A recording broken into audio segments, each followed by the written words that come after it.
All right. Good evening, everyone. We are just about to get started with this virtual presentation from Deep Green. Um, with us today, we have Luke Gavin and Matt Craggs. Um, they are going to talk through a presentation about their project in Lansing. And if you have any questions, please use the Q&A function in the Zoom, and we'll make sure to answer them at the end as best as we can. Um, we also received several questions during the registration process, and I'll be jumping in with some of those questions as well. We'll do our best to get through as many questions as time allows, and this meeting is being recorded and will be available on Deep Green's website later. So with that, I will turn it over to Luke and Matt. Thanks, Josh, and good evening, everyone. I'm Luke Gavin. I lead Deep Green's North American development team. Some of you may recognize me as I had the pleasure of speaking at Councilmember Kost's community meeting in December. What was clear then, and in the conversations that we've had since, is that this is a highly engaged community that cares deeply about Lansing. People show up to these meetings because they want the best for their city, and I really appreciate your time this evening. Data center development in Michigan has received a lot of attention, and we know there are real concerns about water, power, and land use, and what data center development means for the community more broadly. The purpose of today is to take you through a quick presentation on Deep Green, who we are as a company, our plan for downtown Lansing, and why we believe that this is a different and better way to build digital infrastructure. For those that were at the December meeting, the content may be a little familiar, but we'll leave plenty of time for questions. And I have our CTO, Matt Craggs, with me to answer any questions on the technical side of things. If you do have questions, as Josh said, please use the Q&A function and we'll do our best to get through as many as we can. And we will record the presentation and we'll post it to our website afterwards. So let me start with the obvious. Data centers have become extremely controversial, and for good reason. Across the country, communities are seeing massive windowless boxes dropped into communities with very little transparency. They consume an enormous amount of power and water. They integrate poorly with the local environment, and residents are left wondering what they get in return. And to be honest, those concerns are valid. The data center shown here is twice the size of downtown Lansing and consumes more power and water than the entire city. The industry has not earned the benefit of the doubt, and it has moved fast and it's communicated poorly. It's left communities behind feeling like passengers rather than partners.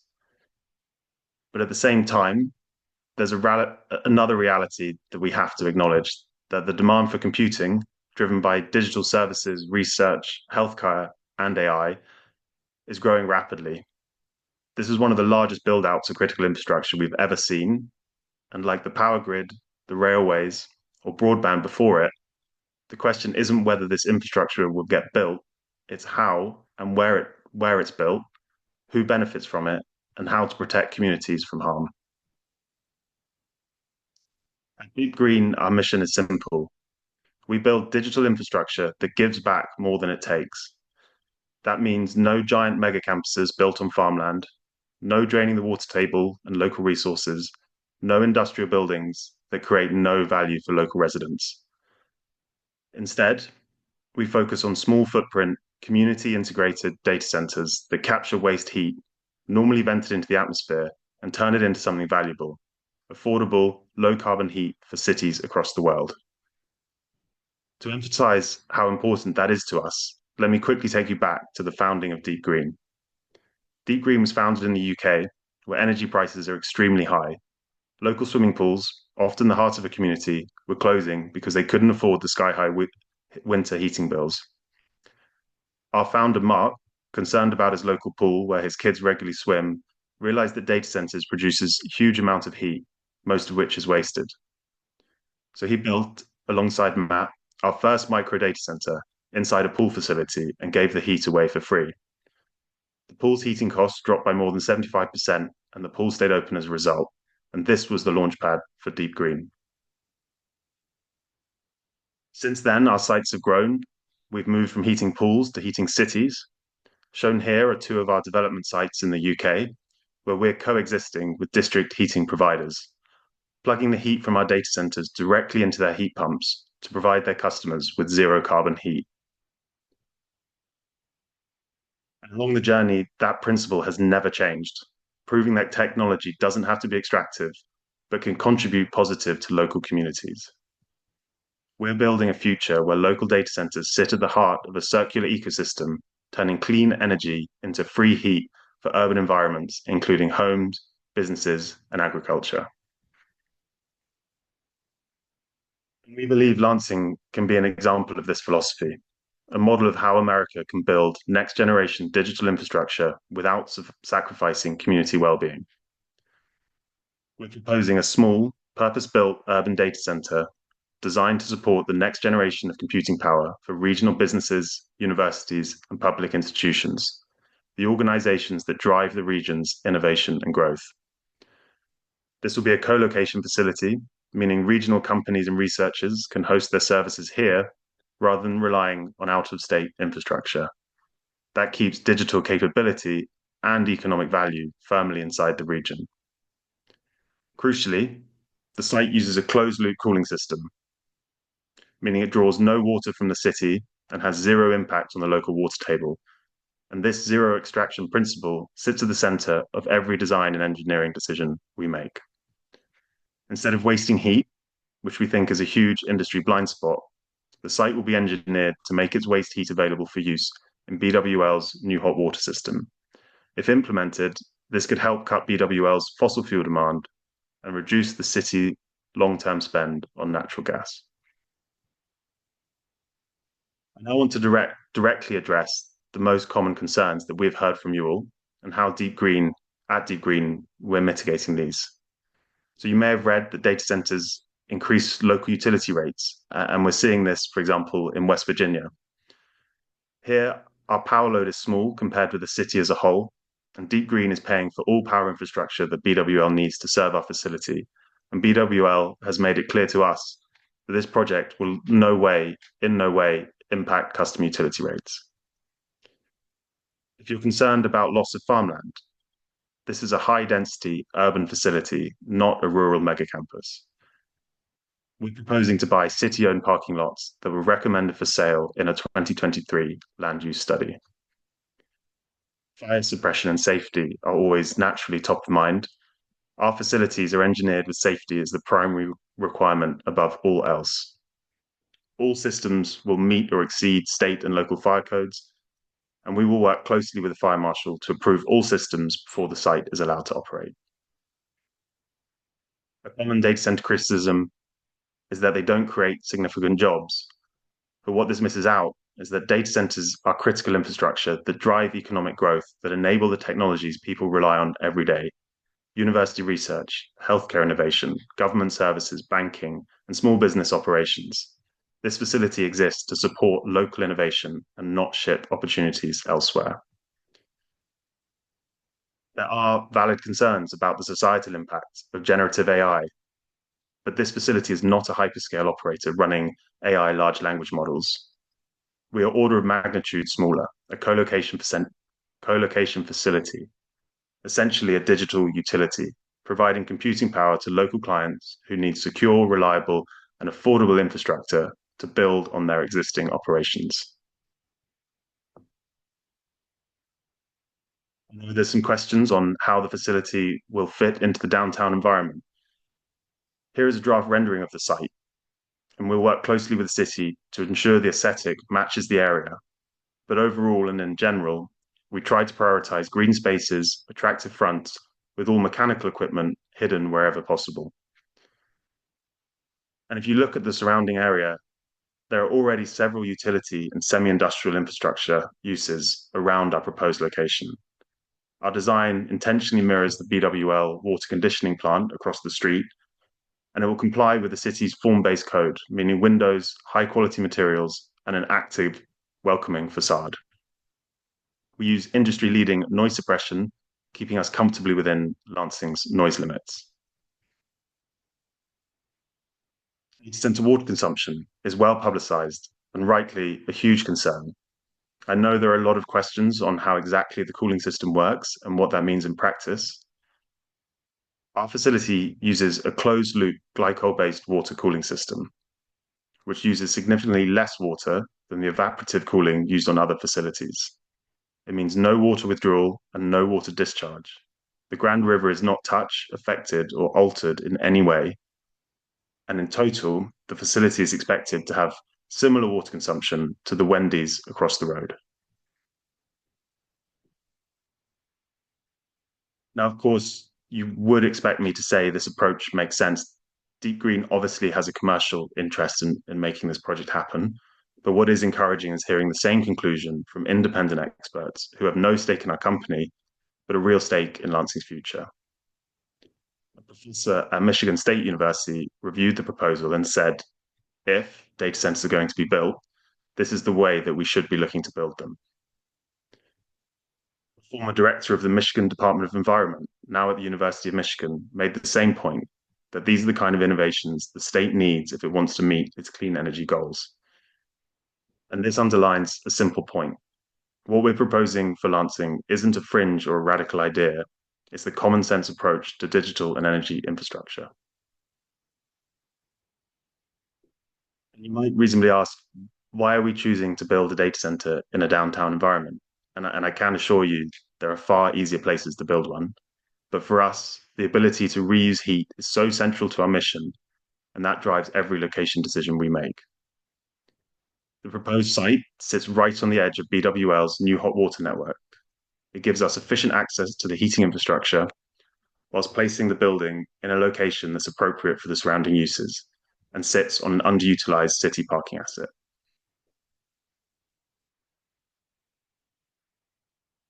These principles are what we believe make deep green sites a better kind of data center, ones that are able to host the latest, most powerful machines working on the world's hardest problems, whilst also being hyper efficient. We use 20% less energy than a normal data center, whilst capturing and reusing heat, something very few data centers do, minimizing water use. Our data centers use less than 2% of a normal data center, and maximizing the use of clean energy sources wherever we can. I want to be really clear about the commitments we're making publicly. We will implement a closed loop system to minimize water consumption.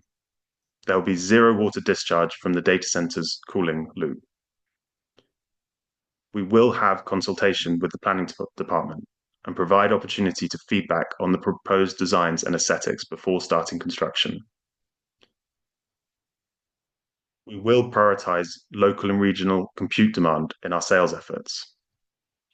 We will make all heat generated by the site available to BWL to utilize within their hot water system. We will use union labor and prioritize local Lansing contractors wherever possible. We will not cause increased utility rates for Lansing residents and businesses. We will pay in full for all power infrastructure and pay market rate for the power we consume. We will not expand beyond the current site boundaries, and we will not look to develop another project in Lansing. We will not seek any discounts or incentives for local or city taxes or levies. We're really proud of our principles, and we want to be held to them. Beyond the heat benefits, this project delivers a set of very real, very direct community benefits. We're purchasing an underused city-owned parking lot for $1.4 million, creating immediate value for the city. On top of this, the facility is expected to generate nearly $900,000 in annual property taxes, as well as $1 million of annual city profit from power sales, both strengthening the city's budget for essential services. Deep Green will also donate a portion of our revenue to BWL's Pennies for Power program, providing support for residents struggling with their utility bills. Once fully operational, this will total roughly $120,000 a year. And zooming out at a high level, this project represents at least $120 million investment into downtown Lansing, supporting 50 high-skilled jobs during construction and ongoing operations in the digital and energy sectors. This helps illustrate the kind of data center Deep Green wants to build in Lansing, infrastructure that works for the community and not around it or against it. We believe this project can deliver meaningful long-term benefits to Lansing. And if data centers are to be part of America's future, Lansing has the opportunity to help set a higher standard for how they're built, responsibly, transparently, and in a way that delivers real local value. Again, thank you for your time and attention. I know there'll be plenty of questions, and me and Matt are here to answer any that you might have. Great. Thank you, Luke. We have over 45 questions so far that we'll do our best to get through as many as possible. There's also several, again, that we collected during the registration process. So I'm going to start at the very top with Marshall. Will you purchase 24 megawatts of solar and batteries? This is an infrastructure upgrade needed to serve you and to meet our state's healthy Michigan climate goals. If either of you could react to that. Um, I mean, 24 megawatts of solar and battery wouldn't feed our facility. Um, solar's obviously only generates power in the day. I think what we do in the UK and all our development projects is we prioritize clean energy sources wherever we possibly can. In the UK, that means we buy renewable sources on a half-hourly matched basis. So, for the half hour that solar or wind or hydro is producing, we will buy that energy in the same half hour. That is unique to the UK system because that system is set up. We'll have the same principle in the US where we will look to do the cleanest possible thing that we can to provide the site the energy that it needs. Great. And we've had several questions about noise mitigation efforts. And if either of you could talk about that. Yeah, of course. I think that's probably best for me to address here. Um, we use a range of noise mitigation approaches at our sites in the UK, and that's something we'll be replicating in the US. This is very dependent on the site and the location and the noise standards of that area. At the most basic starting point, we add noise attenuation to the inlets and outlets of any backup generation that may be on the site, which tend to be the main emitters. In addition, any mechanical cooling that sits as a backup to the integration with the heat network is the other emitter we see. The priority is to make sure that we hit all of the required zoning at those boundaries. So we're looking at noise mitigation at the inlet and outlet, as well as acoustic surrounds, where we're under particularly stringent noise requirements in the UK. We have sites which are next to schools and next to residential properties. We will go as far to build a entire housing around those noise emitters to take that emissions down to the lowest possible level required. But I'd say this is really something that is a focus of our design. When within the physical building, there is noise mitigation within the structure, so that any noise generated within that structure is not heard from outside and cannot be felt by the surrounding area. Just to add to that, I think part of the contract that we have to purchase the city land states that we must comply with noise levels for the current zoning, which is downtown core. Even though we hope it will be rezoned as industrial, those noise limits will remain. Great. Thank you, guys. I'm going to skip around a little bit. What will keep you from, essentially the questions that we've seen are, um, how do we know that you'll keep your promises in terms of the benefits to the community? I think we're making very public statements. Lansing is the flagship site for us. We hope to do a lot more in the US. We're being very intentional to state our intentions and those benefits quite loudly, so we can be pinned on those, so people know that we're serious. We're probably releasing a lot more information than we need to, but I think that's important to show that we're serious about delivering those benefits, not just for Lansing, but for other cities. And to be totally transparent, we want to use Lansing as an example, and we want a really happy city that's gonna sort of tout the benefits of a deep green data centers to others. I think beyond that, if we look at taking the approach we've had since the very start, obviously community benefit is in the DNA of our company. It's one of the founding reasons why we started this business was based on that belief that digital infrastructure can be a genuine community asset. But beyond that, we're conscious that that is a line that has been towed by our industry for a very long time and not necessarily something that's been backed up by action. So transparency is something that sits across everything we do. We're required by our funding to report that in quite up the chain and comply with the very stringent sustainable investment standards that govern European finance. Um, an example of the sort of approach we're taking at other sites is making obviously financial commitments, working with the community organizations to target those benefits at the needs of the area surrounding the data center. So in various areas, we are doing carbon sequestration projects within the city limits of some of our sites in the UK, for example. So to focus on local impact. Other projects that we're doing is working with community organisations on innovation campuses, on enabling upskilling and digital skills within the community. That's an approach we're looking to replicate in all of our sites in the US and something that sits across every single project we're doing. It's actually enshrined within our funding model and within the way that we operate as a business. Thank you. I'm going to combine a written one we've received during the registration with one that we received online this evening. How does Deep Green assess the risk associated with existing data centers being replaced by drastically more efficient computer wafers that are already nearing commercial availability and will almost certainly be available long before any new facilities built today will be fully amortized? And if you could expand on that with basically, how is Deep Green protected from a potential AI bubble? Go on for you, Matt. Yeah, okay, of course.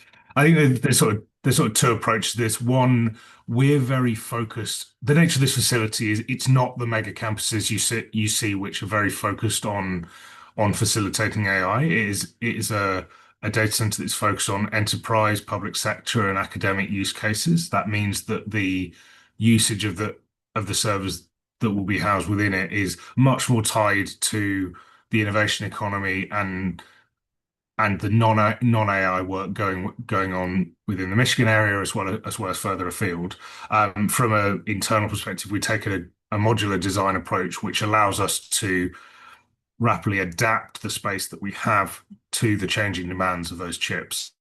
And accommodate that at every generation as we move forward. We will look to work with the tenants during the design phase from a specificity perspective to make sure we're getting the right efficiencies over the first 10 years or so. But then beyond that, that architecture allows us to rapidly change the way that data center is used for the current technology so that we don't end up with a redundant asset that sat there as a big white elephant.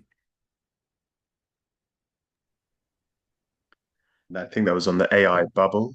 Yeah. Yeah, I think Matt sort of answered in his question as like the dot-com bubble, there might have been a crash in the stock market, but there was not a crash in use of the internet. And actually, long term, we're just using it more and more, and that kind of that growth cycle is still going. We're still digitalizing, paper records now. So, we feel AI is going to be the same, and if there's a crash in the stock market, there will still be plenty of people using AI. There'll still be plenty of people using high performance computers, and so there'll still be a demand for data centers like ours to host that. Yeah, I think as an extension of that, the focus on enterprise usage here means it's that we're focused on clients and tenants that will have real world uses for those servers, not necessarily something connected with that approach. That insulates that as long as the economy keeps working, keeps using compute, there is a use for this data center and a need for this data center in the area. Great. Um, I'm going to go to the next one. Given that your current largest data center in the UK is relatively smaller than what you're proposing in Lansing, um, how confident and capable is Deep Green in being able to build a facility of this size here? Yeah, it's although the deep green data center might be smaller, the design teams, the engineering teams, the architects, the construction teams have all built data centers of these size and much larger. Um, so it will be a very experienced team with a lot of data center experience. Deep green, we really focus on the kind of the project financing and the heat aspect, but this will not be built by people who are building their first data center of this size. Yeah, and to extrapolate on that, this concept and even the whole approach, whilst it is, we believe, a first in America and the United States, it is not by any means a first globally. Not, and it was the situation was very similar when we started in the UK. It was a novel approach for the UK, but if you look into Northern Europe, this has been the de facto way data centers have been built, and the reason for that is for exactly the concerns that you guys that the citizens of Lansing rightly have around the usage and of utility. It's to ensure that that data center takes the least from the community and gives the most back. I mean, am I right in saying that it's German law for all new data Yes. centers to have some heat reuse, or at least to investigate it? Yeah. Yeah. I So think for it is. yeah. So go ahead. So for those interested in learning more about the approach, there are a number of very good use cases, particularly in areas like Norway, where they have a very similar structure to Lansing with a state adjacent utility that serves the city across their heat and electricity requirements, working with the data centers that are present to incorporate that. Great. We've received several questions during registration, and there's more online. Maybe Matt Craggs would be the best to deal with this. Can you go into more detail about the closed loop cooling system, and also how um, the coolant is, basically tell us how it works, how it is disposed of safely, and those sorts of things. Yeah, I mean, the closed loop cooling system in effect means we're using that liquid to distribute the heat around the data center from the servers right up to the point at which we're ejecting that heat in the cooling towers and in the fan coolers. Um, that's the most efficient way for us to distribute that heat. It transports the heat far more effectively than transporting in air, and means we use as little energy as possible to do so. What it also enables beyond that is for us to distribute that heat at a higher temperature and still effectively cool the chips. Um, that means that for more of the year, we're able to provide that heat at a high quality and usable heat to BWL. And if that is not needed by the city, reject that heat for as little energy as possible. When it comes to the actual distribution loop, as Luke touched on, it's a water glycol mix that we use. The first point, and I completely hear and understand the concerns around toxicity and we are committed to using a non-toxic form of glycol. There are propylene glycol solutions which are commonly specified in areas like food production, well, where food production takes place, which is safe if there or non-toxic if there is a spill. There are also other forms of ethylene glycol which are more efficient from a heat transfer perspective, but has historically been that toxic cause. But both Dow and Castrol BP have now produced products to market that are ethylene glycol non-toxic solutions. We are carefully looking at that with non-toxic being the guiding force there. Now that's only in operation, only to protect against any eventuality within the data center where something might be spilled from a safety perspective. When we're looking in and end of life perspective, what we're looking is to work to dispose of that in a approved way. So to comply with all relevant regulation and where possible, make the commitment to re-refine or reuse any products. Now that is dependent on the product selection, but that's a commitment we make across all of our supply chain is where possible, we will recycle or reuse products within that.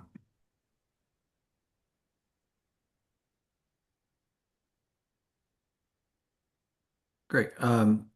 Let's keep going with some of the environmental concerns. Are there any concerns about PFAS exposure or any other environmental contamination? I mean, in short, we're not concerned about it. There's very limited usage within the facility, although the refrigerants within any chillers will comply with all environmental regulation there, and aim to use low global warming potential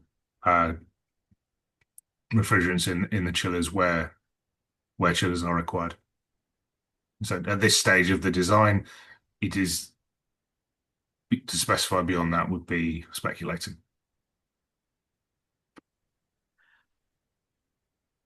Um, can you make any guarantees that the residents in close proximity will not be affected in any manner health-wise? Would you or your family live close proximity to a data center? Um, As I say, we'll comply with all relevant environmental requirements. It's something we're very experienced in doing in the UK. I'm sure many of the people joining tonight are aware we have quite stringent regulations. I would happily live adjacent to a data center. In fact, when we were first starting the company, we had prototypes running in our co-founder Mark's house. There's one running there now, and I've and I've looked at testing them out within my wife's business, where I am today. So yeah, there's with the approach, there's nothing within that concerns me from a safety perspective. I can understand the concerns, particularly what we've seen in Tennessee around the experiences of some of the population there. But with our approach, that we do everything we can to be as responsible as possible and think of the community as part of the design from the very first question. Yeah, I mean, and I just think about the start. They were designed for sort of community leisure centers where kids Yeah. swim. So safety has always been absolutely top of mind. And I think from that founding kind of principle is has remained the same as we scale up into these larger sites.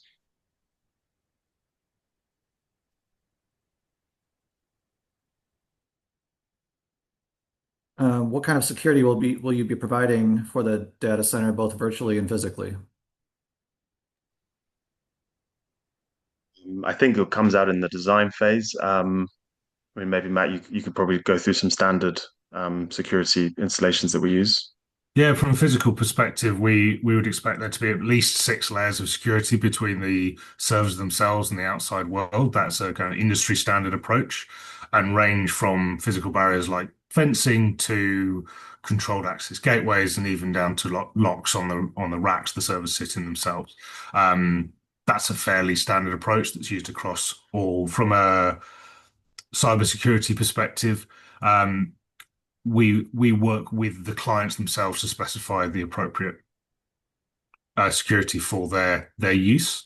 You know, we go to great pains, and it's part of the nature of the business to not have a view on what's going on. That beyond it is that it is a server, it is drawing power, and there is a requirement within all of our commercial relationships that anyone using our data center complies with local and national laws as well as restrictions placed on us by our own operating company. But from a cybersecurity perspective, we follow all of the most up-to-date regulation and approaches to deliver best in practice there. Virtual, I guess we will have cameras. Yeah, site. okay. Sorry, I'm very focused on the wrong thing, on probably the wrong thing there. Yeah, well, you'd expect to see there'll be CCTV cameras covering the air. Those will be monitored, those will be tracked, those will be stored on site for security purposes and monitored by our on-site team.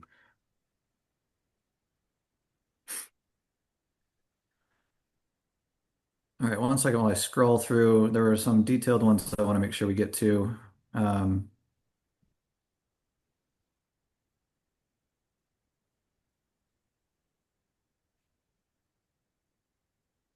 um, a November press release on the BWL website indicates that the data center will eventually transition to new cutting-edge technology on site. Can you say more about this? What type of generation will be built, and when will it be online? I think BWL is looking at a few technologies across their portfolio. So I I think they're probably referencing a fuel cell technology that generates electricity without burning gas. Um, and I think it's probably referencing that, but I don't want to speak for BWL. All right, thank you.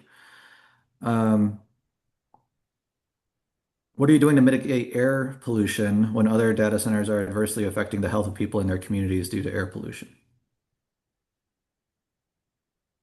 Yeah, when we look at the problems with air pollution at the data centers, that's generally driven by the use of um, less clean methods of powering the data center and not focusing on on any clean emissions from that. I think Luke's touched on the sort of technology that we're looking at with BWL, working very closely with them to identify the best solution for the area where the generation sits. Something like a fuel cell, because there's no combustion there, is potentially a really good option. That reduces the presence of gases other than CO2 by up to 99%. I'm not a fuel cell manufacturer, so I won't speak on subjects I don't know in detail, but uh, we're committed to find the best, most sustainable power solution available and working and actively working with BWL on the lifetime of the asset to do so. I guess there won't be Mhm. any primary on-site burning of fuel. Um, Yeah. there'll be sort of backup generators, but I mean that Mhm. their use is kept to an absolute minimum for testing periods. Yeah, if you want to look at the sort of solutions we work out there are various solutions you can do to manage the emissions of those engines, particularly the sort of non-carbon dioxide emissions, which are the most harmful. And we work with a number of different generation providers who have a number of different solutions to the same problem, really focused around minimizing that as much as possible. Um, Within the UK, we work in and have are deploying data centers in a number of different emission zones which have very stringent regulation around that, and we're looking to use those same solutions in this. Great. We've received a few different questions about employment. Will the permanent jobs at the data center be on site and local, or will they be remote and in the UK? Yeah, so that those would be a mixture of on-site and indirect local or regional jobs in the construction and operations. So there will be a sort of good proportion on site, but then it's sort of associated indirect jobs as well. But it won't be creating any jobs in the UK. Will in fact be employing people in the US on the deep green side to manage this and further projects. Yeah, I think to expand on that, we've committed up front to working with union labour in the construction and committing to a local first hiring approach for these jobs. By their very nature, they need to be on site for the vast majority as they're maintaining and looking after all the kit and the servers within the site. So yeah, we'll be following a local first recruitment approach. We're not looking to bring anyone in from the UK to work on these sites. Thank you. And I lost it in my scrolling, but there's a comment about, oh, here it is. Would you have armed guards around your facility? And if so, why should Lansing residents be okay with more guys with guns walking around? Question. I don't think we plan to have armed guards. Yeah, we probably share your concerns that the UK, no one has guns, and we like it that way. So, um, yeah, I think that we'll try and keep it that way. Yeah, I think this is not a data center that's targeted towards any sort of defense or other usage where those sort of security measures may be deemed necessary. We'll be working with local security companies and hiring our own security personnel to manage this. Great. Um, we'll get into the investment a little bit more. Your website shows that this is a $120 million investment. Please advise how that dollar amount was calculated. Mm, That's from, we've been speaking to local contractors. We're trying to get, I mean, that's actually very conservative. We're probably looking at more like 150 to 180. We just, anything out in the press, we want to make sure we can stand behind. So, 120 was the sort of, in our case, the best case. But in fact, it's probably much higher than that. The average cost of data center build, you're looking at sort of 10 to 14 million dollars a megawatt, which would put this at the 200 to 280 range. We think we can be a bit more efficient, but we wanted to put a conservative number out there. We've been engaged with regional contractors and other specialists in the US for the last 6 months or so, working on our reference architecture that we're translating over from our UK data centers to get a good idea of that cost, and that's what's sitting behind that, as Luke says. Great, thanks. Talk to us about the pennies for power contribution amount and how that was derived. There's been a few different comments or questions about whether that's not enough. And so if you could just elaborate on that contribution. Yeah. So for all data centers, we have a policy in place.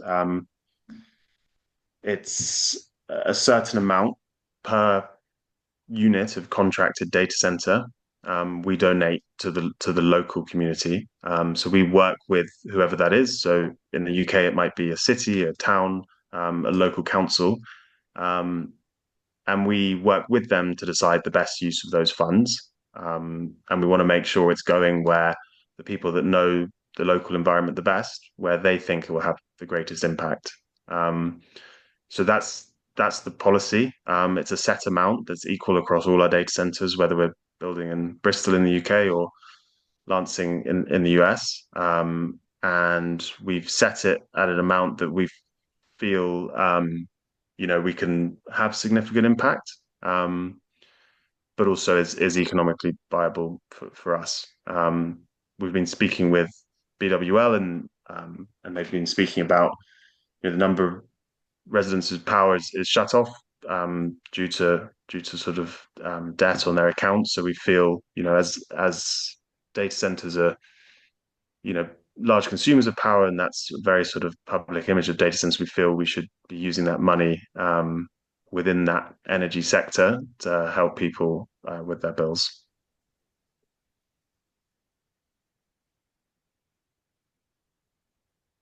Thanks, Luke. So question about why are you not doing this in the UK?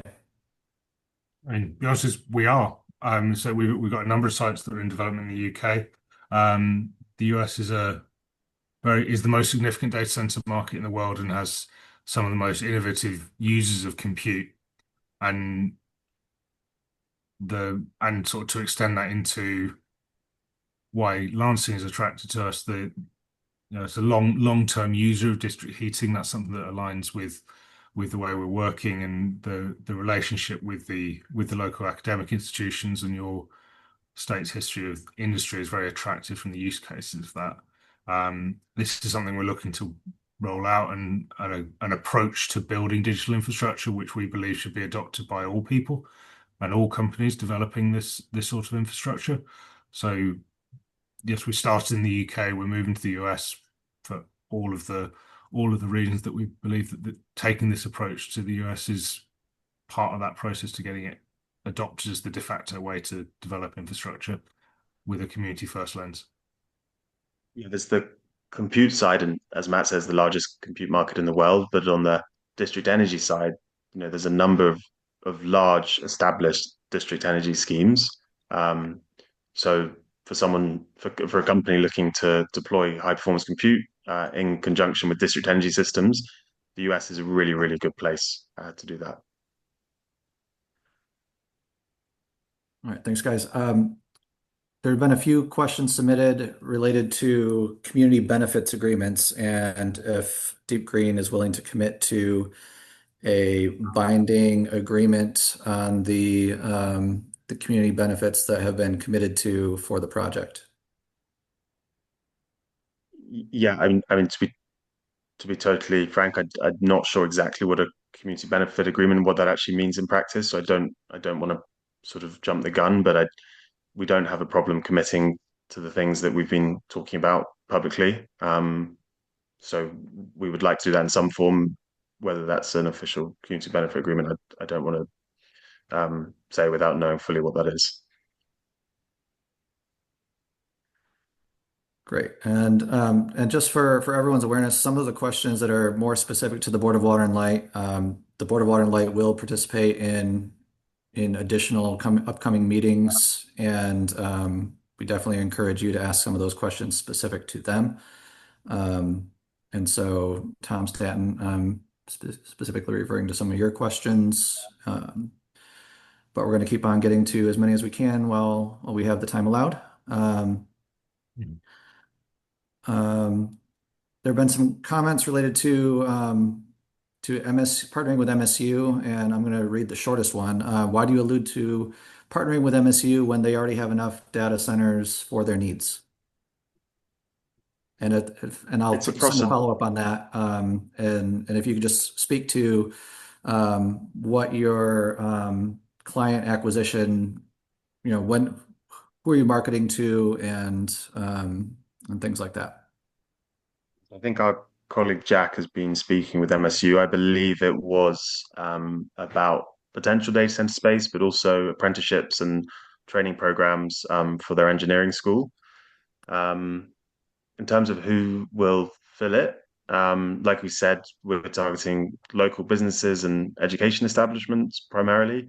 Um, but there's a wide range of people that are using high performance compute, and that list is ever expanding. So we would look to cater, for the spectrum, but the size of this data center naturally lends itself to smaller briefs. So, kind of blue chip companies and universities, not big AI companies. They'll be in the mega campuses. And just to elaborate more on that, part two of one of the questions was, I deeply appreciate the concept, but wonder how those customers/clients will be invited to share in the computing power. They mean So the I could take this one, Luke. I think we're a common misconception of what we do. We're a co-location business. That means we host servers for other people and other organizations rather than holding communities. So we don't have computing power ourselves to give. Um, at all of our sites, we follow a local first go-to-market approach where we're looking to identify businesses within the local area most likely to benefit and work with local providers, whether that be managed service providers or larger industrial users. So whilst we can't commit to providing something that we don't supply, what we can do is within our go-to-market, we will be prioritizing businesses within the local area as a client base be, before looking further afield. I've seen in the questions there's a few questions about asking to specify who those are. We can't really sell these sorts of sites to clients until we've gone through the zoning process and have a certainty that it's going to be built. So We don't have clients yet for this facility. And when we do, an unfortunate byproduct of that is completely on the client's prerogative as to what they want to share as to where they are. For obvious security reasons, many prefer to keep the data centers they use completely secret. I'm going to back up to one of the early questions. And you covered this a little bit in your presentation, but how can you guarantee that existing utility rates will not be impacted by this project? I think that's a core principle of BWLs. I believe that's a commitment they make that any new connection won't impact ratepayers or current ratepayers. So we've taken their lead on that. It's something that we wanted to ensure anyway, but BWL made it very easy by that as part of their commitment to the local community as well. Great. And I'm going to just keep on bouncing around. I apologize to everyone as I'm scrolling. Sometimes when a new question is added, I get bounced back to that new question, and so I lose my place. But there was a question about the rendering and if that's the exact building design that people can expect. Short answer, no. We will do the designs. We'll go through that design process. We'll consult closely with the local planning department as and sort of keep everyone updated on that progress before we begin construction. So no, it won't look exactly like that, but we're committed to make it look as attractive as possible and fit in with the surrounding areas.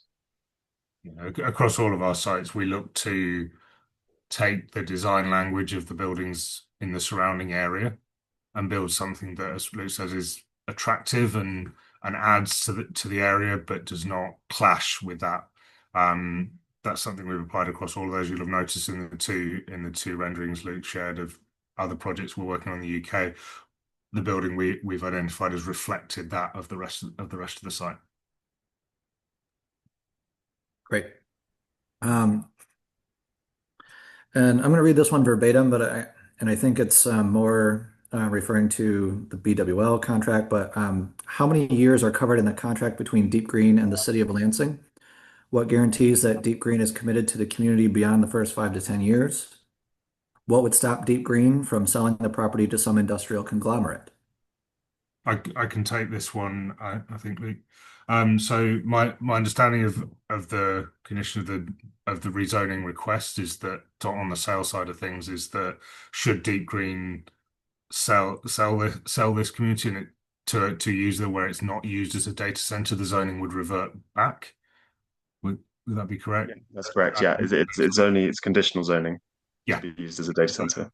Yeah, and then from a commitments perspective, we typically look to sign agreements that work for the lifetime of the asset we're building. You know, these are in our other sites. Those range from 25 to 40 years, but that's something that will be dependent on the integration solution we'll put together with the Board of Water and Light and reflect the investment that's required to do that. Yeah, so I guess it comes back to that investment. You know, we're not investing that large a sum of money to plan just to run at short notice. We want to own and operate these assets for the foreseeable future. The agreement with BWL will be for at least 20 years, and the data centers will be built in a way that fulfills the commitments that we're making. So if someone else was to operate, they'd be operating a heat reuse data center built with the highest specs and prioritizing renewable energy sources and all of the stuff that we try and do in all of our sites. You know, the asset remains the same and it will be built on those principles, no matter who's running or operating it.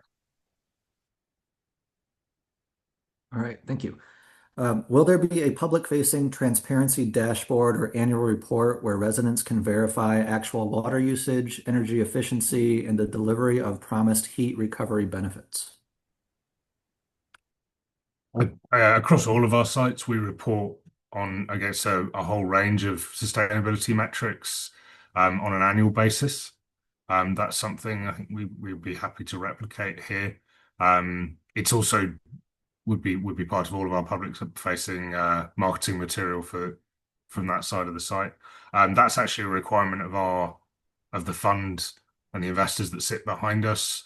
They require that reporting across every site and every activity we do, from how Luke and I get to the airport if we're coming to visit you through to the operations of our largest data centers. And I think as I say, we've spoken a lot about transparency on this. That's something we want to stand by, and we will look to do that and make that available at a site level. We would love to have it live on our website at one point with a sort of ticker showing it. I mean, we're Yeah, not shy about shouting about this kind of stuff. We really love it, so we want people to know about it. yeah. And the other side of things, we're making a lot of claims, and I understand that, and we want to put that out there so that you guys, as a community of Lansing, can hold us accountable to that.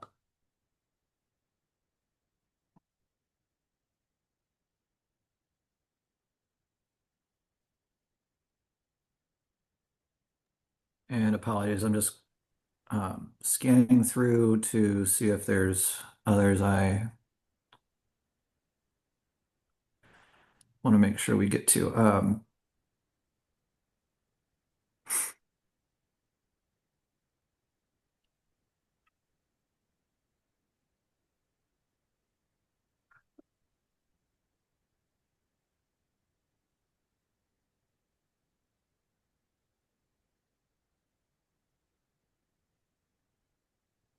Uh, we'll go with an easy one while I keep on scrolling.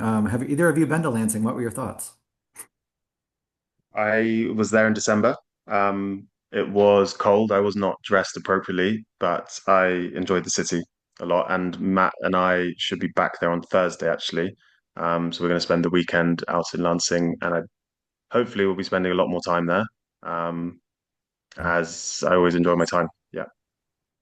Yeah, I'm very much looking forward to visiting. I've got family in a lot of the US and in the area around Chicago, so I'm very much looking forward to visiting the area for the first time.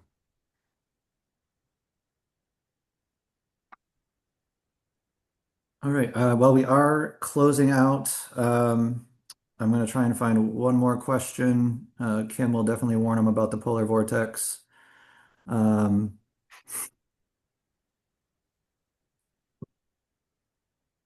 is the property planned for this development within the 100-year floodplain? Just outside, I believe. And quickly, if you could reiterate why you picked Lansing, and would you consider this a pilot site? We picked Lansing, so I mean, the really basic answer is we were talking to a lot of district energy. BWL, by nature of being both the power supplier and the heat provider, was really interesting to us. And they were very keen. So initially it was just, BWL's enthusiasm for the project. But when we came, it was a nice size for us. It was a large district energy system that was transitioning to hot water. Hot water systems are a lot more appropriate for data center heat. Steam systems that operate at very high temperatures are harder to integrate with. So we thought it was a really good opportunity. It was a good size opportunity, and we had really good engagement from BWL and the city. So it was just kind of a perfect place for us to launch. Is it a pilot? It will not. It's not a pilot in that the 20 megawatt data center will be standardized and use components that are used in data centers across the world. So there's almost zero technology risk to it. It will be our first US project. It will be our flagship US project, and we hope that's the springboard for many more projects in the US. So in that sense, it's um, we're learning how to develop projects in the US with the help of our partners. So it's a pilot in that sense for us, but the technology, not at all. No.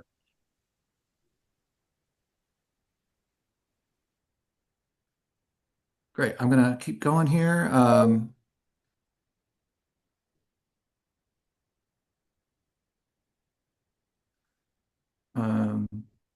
shoot, and I lost it. Shall I pick up a quick one while you're reading, Josh? No, actually, thank you, Rex. I was actually going to ask about that one, and thanks for flagging it again in the chat.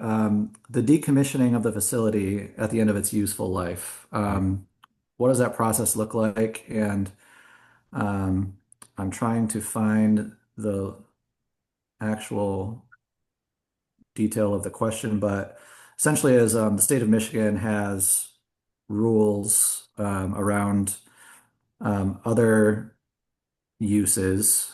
Um, and Rex, I'm going to butcher your question because it's falling off. If you want to, oh, here it is. So the state requires renewable energy sector to purchase decommissioning bonds to remove the structure at the end of its useful life and not stick the taxpayers with the removal of an abandoned structure. Lansing and the people of Michigan are still paying for the abandoned structure built by the auto industry. Um, so let's learn from that lesson. So if you can talk about what happens with the equipment when it's obsolete, what happens to decommissioning of the infrastructure.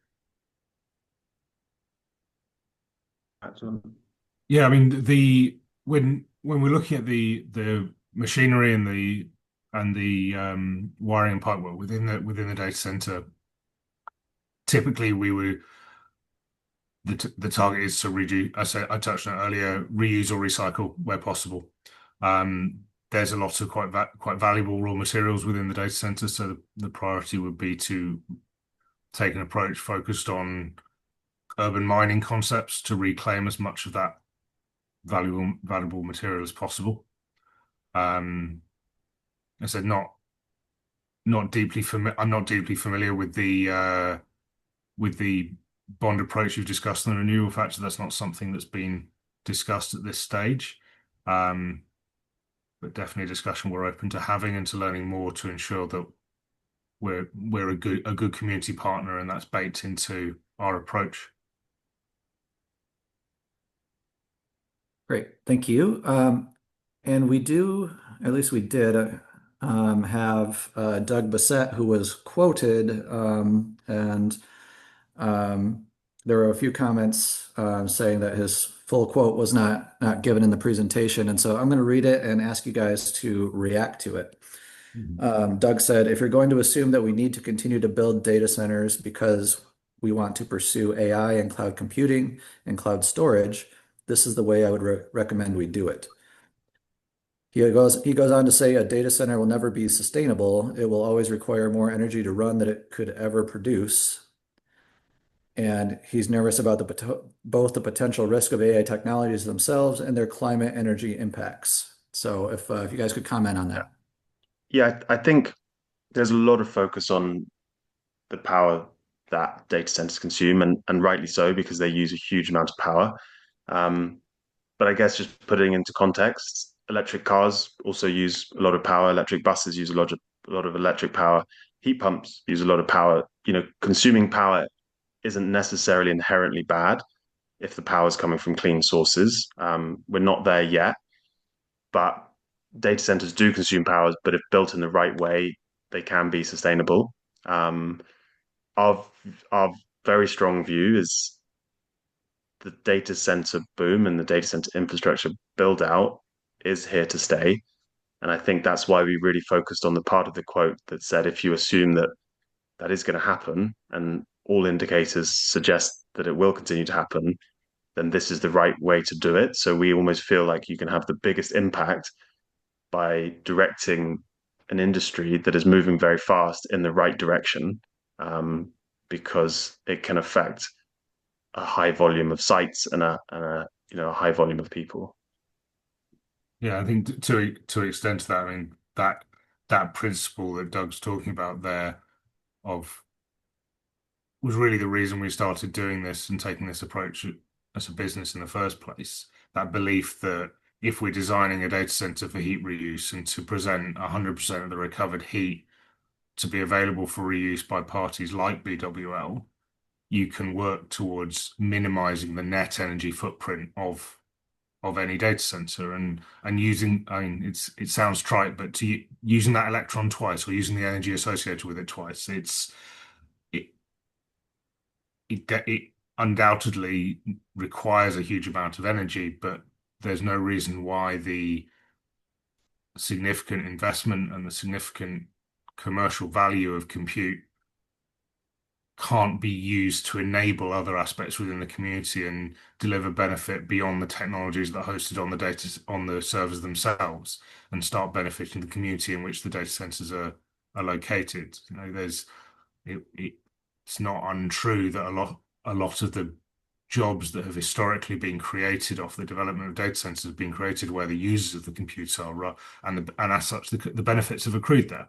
And that is driving a lot of the righteous and dissatisfaction with that approach. I think what we're presenting here is a different approach to that model where we're as much as possible looking to take that belief to heart and take that into the way we're doing it from day one in the design process.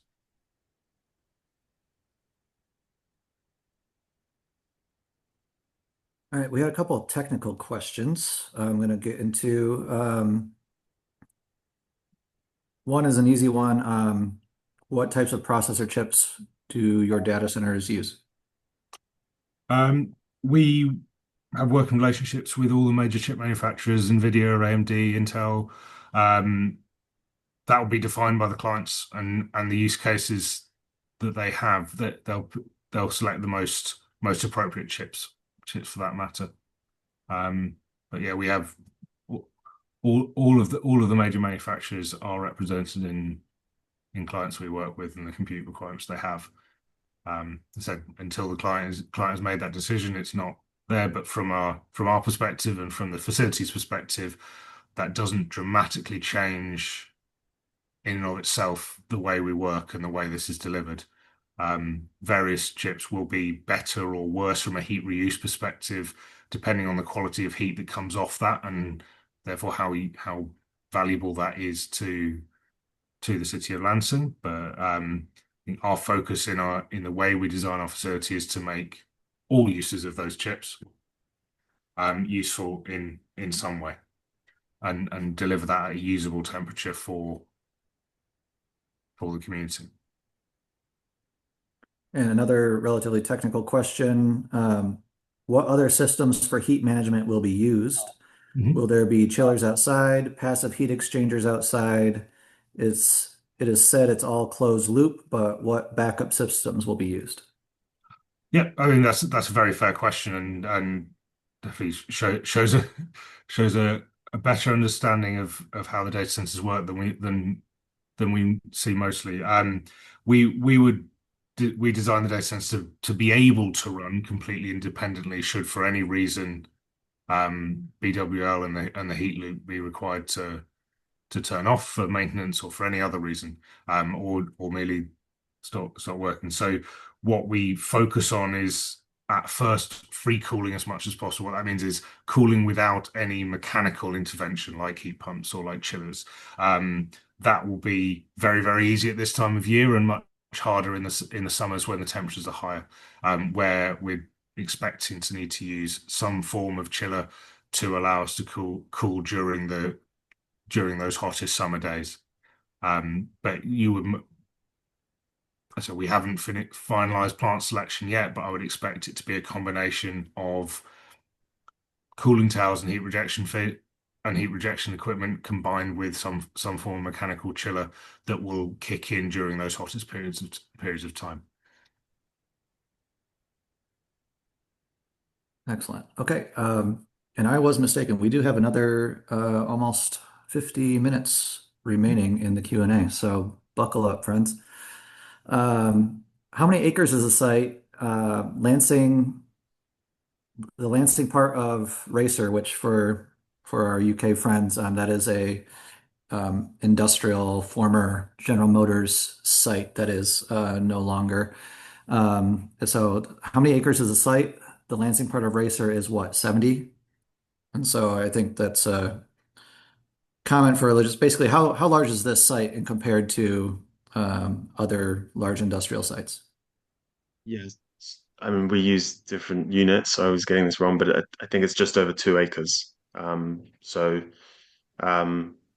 yeah, it's sort of one block and then a sort of short distance at the bottom.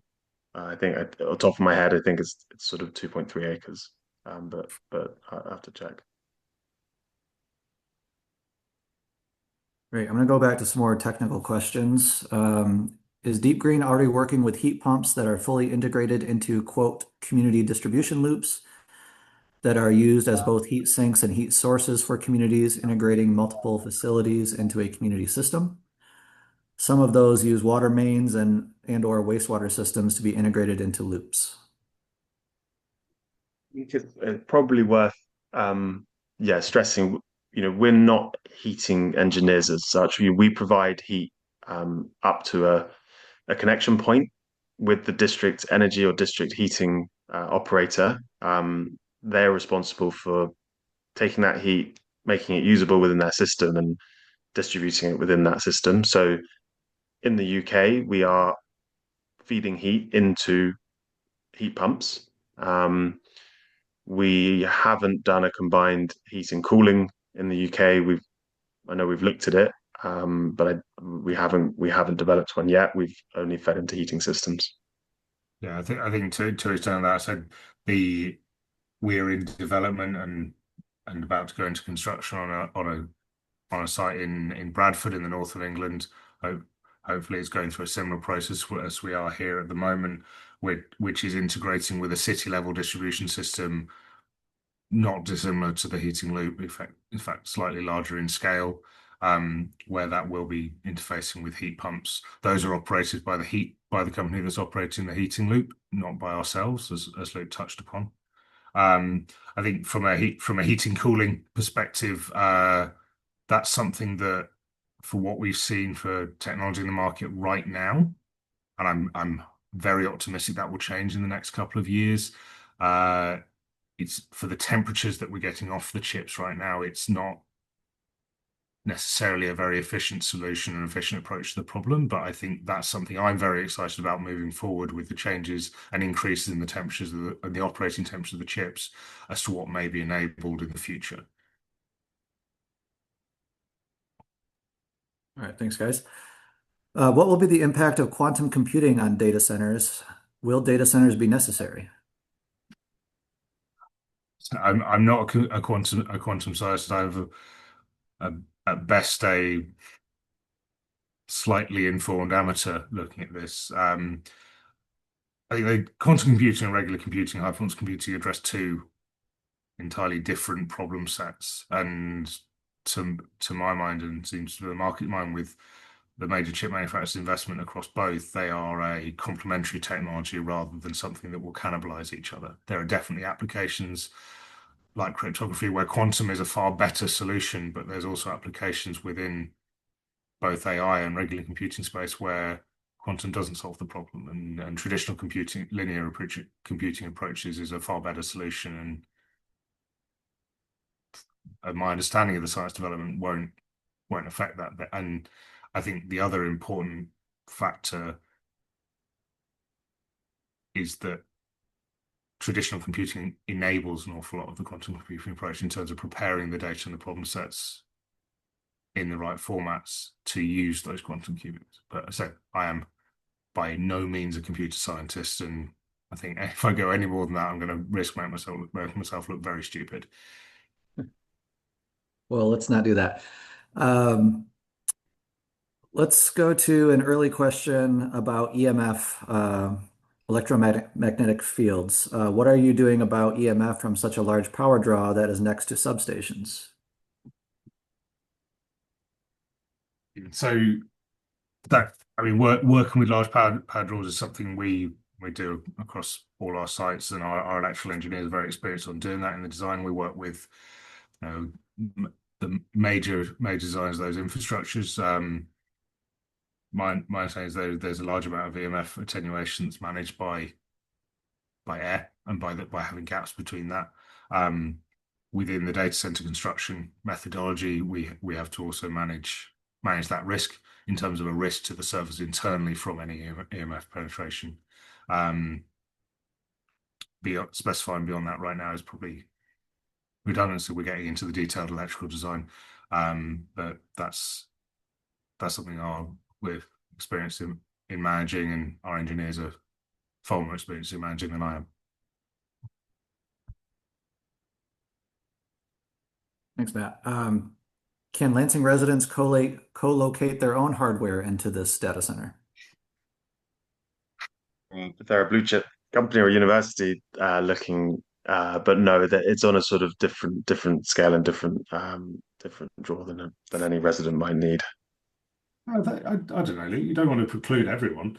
It's definitely, I think, the type of compute this facility is designed for is a level of investment that probably escapes the average citizen. If we're looking at sort of the cost of racks, you're into the many millions per rack of servers here, at the high end. So if anyone wants to do that, we would love to speak to them, as we would love to speak to Lansing businesses. I think the likelihood is it's going to be corporate rather than personal uses. I think that would be slight overkill for most people's usage.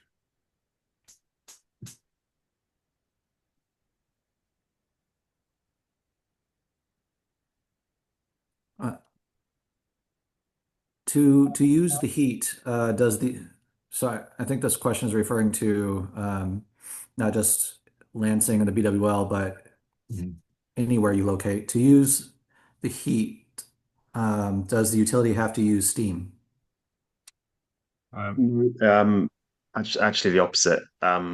So if it's a hot water system, I guess the difference between the temperature that the district energy loop operates at and the temperature of the data centers is smaller.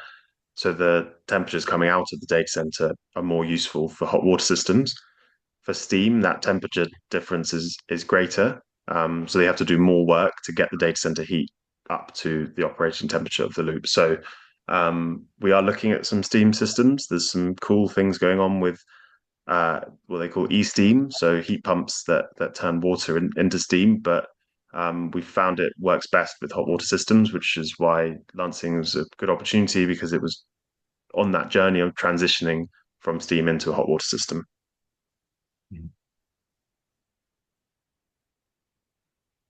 Thank you. Next, we have, has a memorandum of understanding been created between Deep Green, the City of Lansing, and the BWL yet? If so, will it be made available to the public? I think all BWL contracts can be accessed through an information request, and they're being worked on as we speak. I believe, Luke, the parking lot sale agreement is also a public document, correct? Yeah, that will be voted on at the same time as the rezoning request. I believe the 23rd of February, hopefully.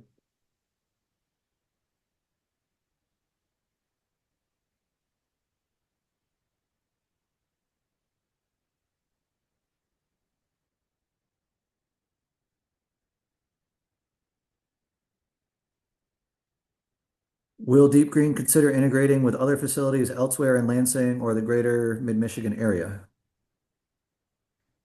We've sized this site to provide the required heat for the Lansing district energy system. So if this goes ahead, in effect, we we probably wouldn't look to add any more heat into the Lansing area. Michigan, absolutely. We really like the Midwest. We'd like to expand there, but I think from a Lansing perspective, no. This would be our kind of Lansing site. Great. I'm going to combine two questions into one. What does Deep Green gain from this project in concrete terms? And conversely, what does the city of Lansing have to gain? The I think. city of Lansing, we've probably covered in the presentation. So if you missed that, the recording will be up and the slides will be up. But essentially, there's lots of financial and community benefits for the city of Lansing. For Deep Green, we are a data center developer. We make money by developing data centers. So there is a financial aspect, as there is with any real estate developer. But really for us, this is our flagship proposition in the US, and we want to use that as a springboard for Michigan, for the Midwest, and for the US as a whole. We're really ambitious with our company. We want to spread the word that Deep Green is the right way to build a data center, and we want to take that to America, and Lansing is the first, but a really important step in that journey.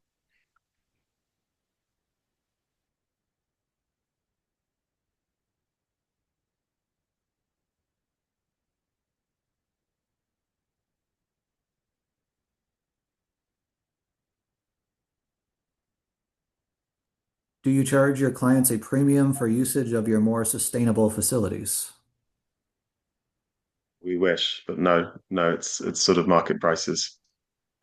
I think the extension of that though is yeah, well, what we do is present all of the community initiatives that we look to develop to our clients. As in the UK, we have a program we call Swim Hours, and that governs all of our community activities. That's something that we contribute to. Luke's already touched on that, but that's also something we make available to all of our clients to contribute to. And a way to incentivize that is building on the reporting and sustainability we touched on earlier. We provide that all the way through to our clients to then provide through to their regulatory reporting as standard. And that goes beyond your carbon intensity and other traditional environmental reporting. That goes into quantifying and tracking the community benefit at each of our projects. We work with our own reporting companies in to present that, and that's something we'd look to present as part of our sustainability reporting publicly as well. All right, thank you. What are your financial ties to Shell Oil? I believe this it might have been in the news. So we are majority owned by Octopus Generation. They're a European renewable investment fund. There is an Octopus Energy, which are an energy retailer based in the UK and elsewhere. Um, Octopus Energy, the energy retailer, I believe, bought Shell Energy, the energy retailer, which, despite the ownership, was, I believe, a renewable energy supplier in the UK. So they essentially took on the Shell Energy customers, but just on the energy retail side. There's no association with Shell, the oil and gas major. Yeah, in the interest of perfect transparency as to sort of where our backing comes from, yes, as Luke touched, we're invested in by um, Octopus Investments, the underlying money that sits behind that, the vast majority of which comes from Nest, which is one of the major pension funds in the UK. It's a government adjacent fund designed to provide payroll pensions for anyone in the UK looking to access that. Um, so All right, thank you. Here's maybe one of the easier ones of the night. Would you live in downtown Lansing? I mean, sure, I don't have any family ties there, or if I could find a job and some friends, yeah, sure, why not? yeah, I think my mother-in-law down in South Carolina might have issue with me moving over this side, that side of the Atlantic, and not coming closer to her. But that's definitely. I'm looking forward to seeing Lansing and hear great things from Luke. He will not stop talking about the quality of the sliders in the office. Great. I'm going to read the most recent one, which goes back to the community benefits agreement comment. This person is highlighting that it's a legally binding contract entered into between developers and host municipalities that serve to mitigate local impacts of development projects. And so I think the point is, are you willing to sign a legally binding agreement stating the benefits that you've uh, highlighted for the project? I mean, Josh, just a question on that. Is the understanding there this is when it's been identified that the consequence of the development would have a negative impact on the community, or is that or make a binding commitment in that respect?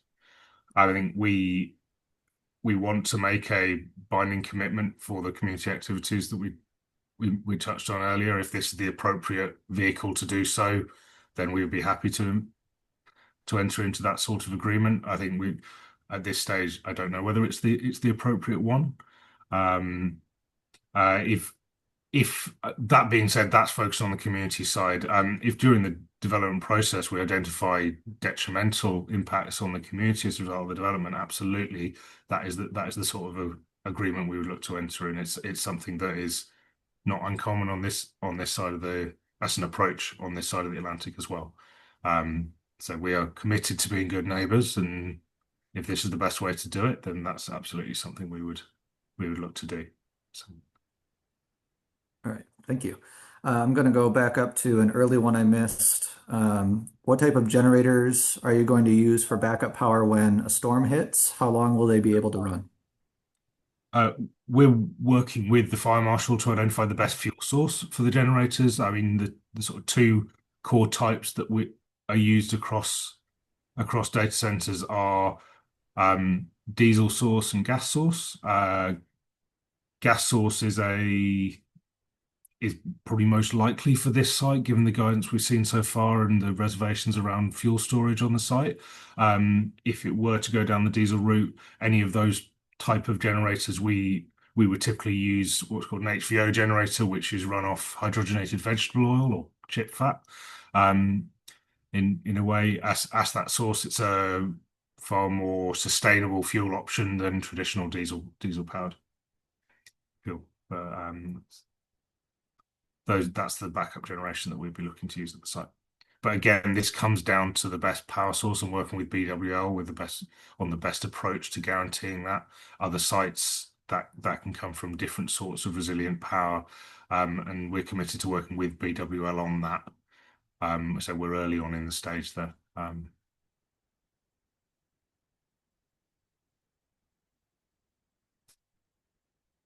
And a follow-up just came, I believe, as you were answering that, Matt. Didn't you just say that you won't be burning fossil fuels at this location?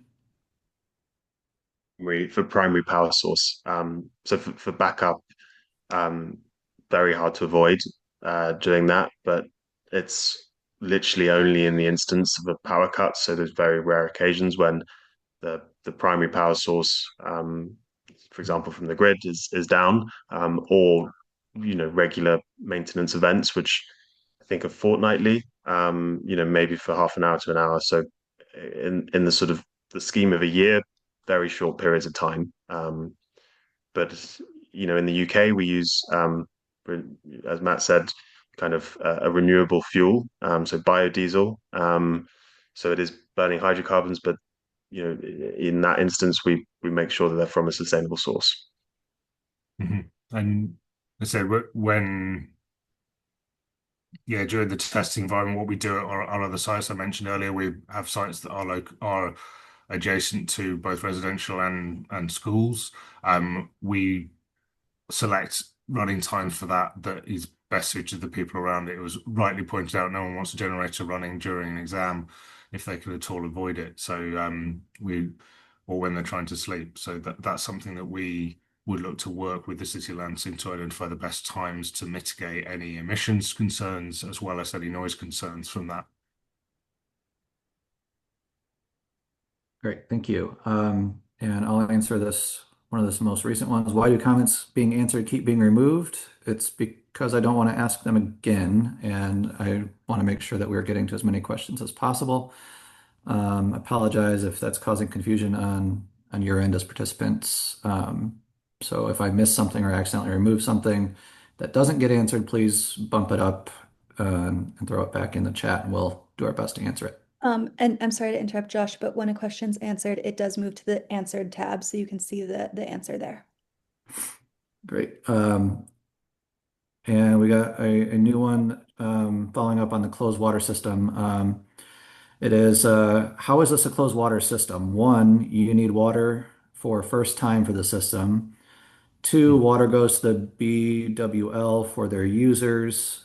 Three, as such, then the water is out of the deep green system and you report that you will not need as much water as is used by the restaurant across the way. 4, so how much water do you need on a daily basis? Thus, how can you call this a closed water system? So, closed water system refers to the way the heat is distributed around the building. So, what happens at commissioning, the water loop is filled with a mixture of water and glycol and pressurized. That would then operate for 5 years. Depending on the glycol type used, between 5 and 15 years, at the end of which that will be drained, but it would not be disposed of into the water system. It will be disposed of with a chemical disposal specialist. Um, and then any other water used within the site, our projections say that is likely to be less than, I said, less than a small restaurant on a year-to-year basis. So every 5 years we'll refill the system. That's disposed of safely off-site and doesn't enter into the water treatment process within Lansing or the water table there. So I think. And on the BWL question, we don't transfer water to the BWL system. We transfer heat through heat exchangers. So there'll be no transfer of water there. Great. Sticking on the same topic, other data center projects promising closed loop systems have run into significant delays due to supply chain issues. Are the parts and equipment required for the closed loop system and heat capture immediately available? Where are those parts and equipment sourced from? Yeah, we work with global businesses both in the US and Europe to source that equipment. Where possible, we're looking to source that equipment. Looking at lead times at the moment for the equipment we're using in the UK, which we're using to replicate, it's between 6 weeks and 6 months. Our projected build timeline here is in around 12 months, so we don't anticipate any delays from this. Great. This is a good question. Will you contract with surveillance and military industrial complex businesses? I'm assuming that means like as customers for your data center. Yeah, no, and the also short answer, they wouldn't contract with us either. So we're not that kind of data center. That would be a sort of high security, what they would call a tier 4 data center, that is specially built for sort of banking and military purposes. That's not what we're doing. So we wouldn't fulfill any of their criteria that they would need to host their compute with us. Josh, there's been a number of questions on peak electricity usage. I was just going to go for that one. Go for it. I was going to say I've noticed 2 or 3, and the peak usage of the site would be as currently proposed 24 MVA. What that translates into for the computer themselves is around 18 to 20 megawatts of consumption. That is peak usage. If everything in there is on max utilization. Typically tenants would use between 50 and 85%, depending on what they're doing with it. With the higher end being towards your academic and 24/7 machine learning and AI usages. And I think that somewhat gets to one of the more recent questions. What kind of data is this data center? So it's very much and it's very much focused on three users of high performance compute. So it's focused on dense compute. When I say dense, I mean a very high concentration of power in a small footprint. But those users that we focus and have built the architecture to support are enterprises. So your public and private, small, medium, and large size businesses within the Michigan area and further afield. Public institutions, and which is something we do a lot of in the UK, and particularly academics. They're large users of compute, from everything from their medical research through to physics modeling and meteorology. That's something we have a history of working with in the UK, and something we're looking to replicate at this site and over the US as part of that. Great. And just building on that, brand new question just submitted. Does Deep Green have plans to build or contract 24 megawatts of renewable energy either on-site through BWL or contracted with a third party? When will that generation be online? Aside from backup power, how many megawatts of generation will be on site? Yeah, I think 24 megawatts of solar takes up a lot more space than we have. Many times what we have. So on-site generation on data centers generally doesn't really make a dent in their overall power consumption. Like I said, we will look to procure power in the most sustainable and environmental friendly way we can. So that would be our guiding principle. There's a number of things that we can look at for that. We're not making commitments on this because we need to do the investigation. But just going off what we see in the UK, we're looking at green gas, so biogas.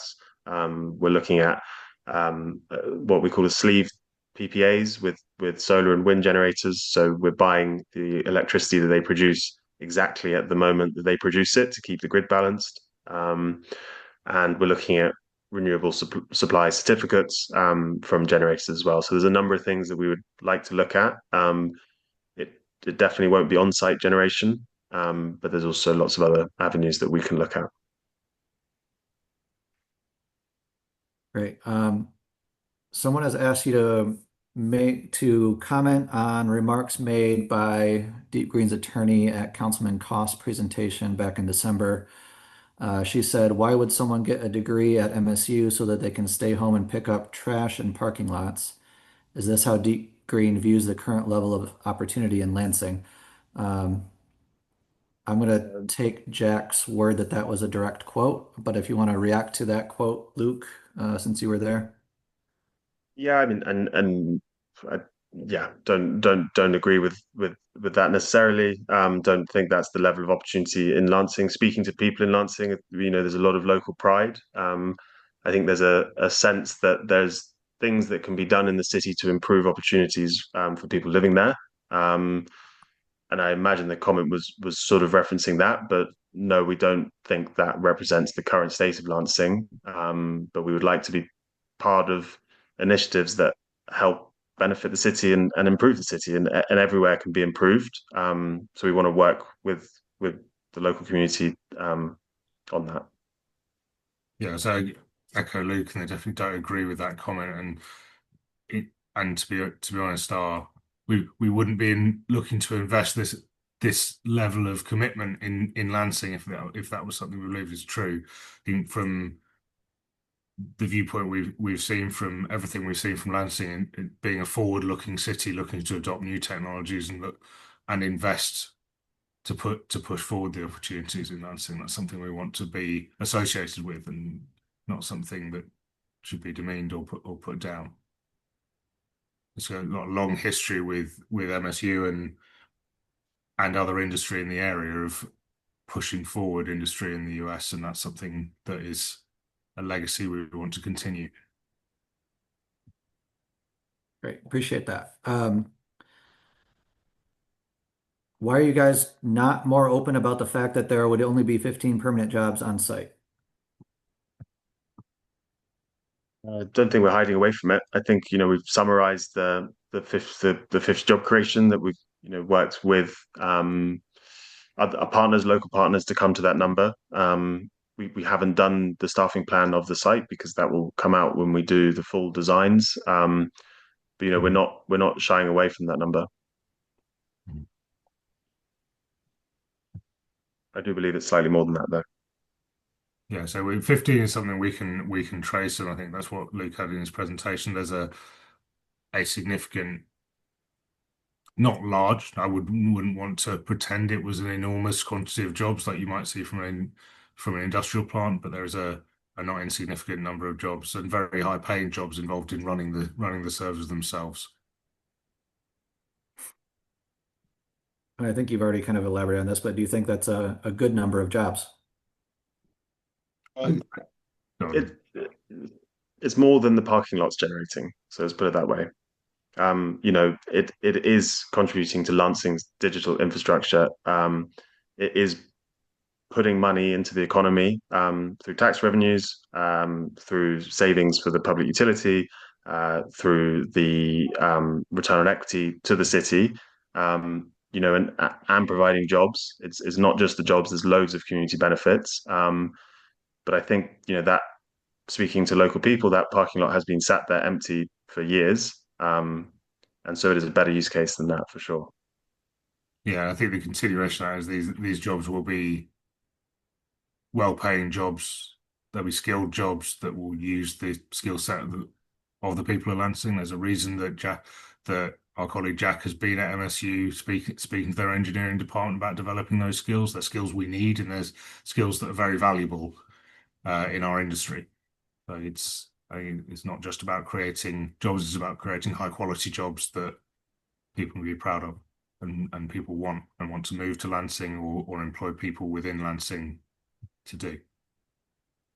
And we believe that this does that.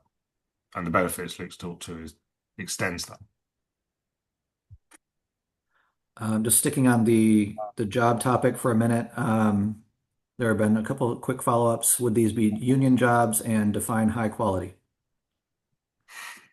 To union jobs, on-site union jobs, that commitment's been made. I guess high quality is sort of high skilled, high paying jobs. In the tech and energy sectors, so the sort of the industries of tomorrow or the future. With an average salary, I think that we're aiming for sort of 50% above the medium salary.